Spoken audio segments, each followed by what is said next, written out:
those five guys alone are better than anybody you've got on the Knicks outside of Carmelo Anthony. It's not to say that you don't have people on the New York Knicks that can play, but in comparison to how discombobulated the New York Knicks looked, how dysfunctional of a franchise they appear to be, how much work that they have to do. If you're Steve Kerr and this is your first head coaching job and you've never coached on any level in your life and you're partaking of this phone called Mark Jackson, the former head coach for the Golden State Warriors, not just because he guided the team to back-to-back playoff appearances for the first time in 22 years, not just because he's fresh off a 51-win season and getting to Game 7 against the Los Angeles Clippers in the first round. It is also because as a St. John's alumnus, as a former New York so why not have a guy who has accomplished and established himself as a bona fide coach on this level, who should not have lost his job in Golden State, and who's a local product that's absolutely loved and adored by everybody in the city. The New York Knicks, please understand, Linda, they can't just win basketball games.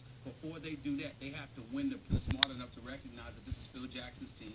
He's the president of basketball operations. He's the 60th impression that he's somebody that would be unwilling to listen to authority, even though they didn't use those exact words. It's clearly the impression that they gave. I think it's incredibly irresponsible and unfair. As Mark Jackson said when he came on my radio show with Ryan Ruocco just a day after he lost his job, I understand, no hard feelings, we all move on. Just leave me my name. Don't sit there because you want to move in a different direction and try to sully my character and my good name and try to pretend like it was something it isn't. Mark Jackson knows how to follow instructions. He's a highly intelligent individual, and last time I checked, he's certainly far more accomplished as a head coach than Steve Kerr. And Steve Kerr was guaranteed 3 years, even though the New York Knicks wouldn't give him 4 years, but ended up getting a 5-year, $25 million deal from the Golden State Warriors. Why can't Mark Jackson come back to his hometown of New York City and play under the Zen Master, or coach rather, under the Zen Master himself? Seems like a match made in heaven to me, but we'll see what happens. Late game. We appreciate the greatness of his career. He's a future Hall of Famer, a champion, an ultimate warrior. You know what? Life is good no matter what happens with basketball.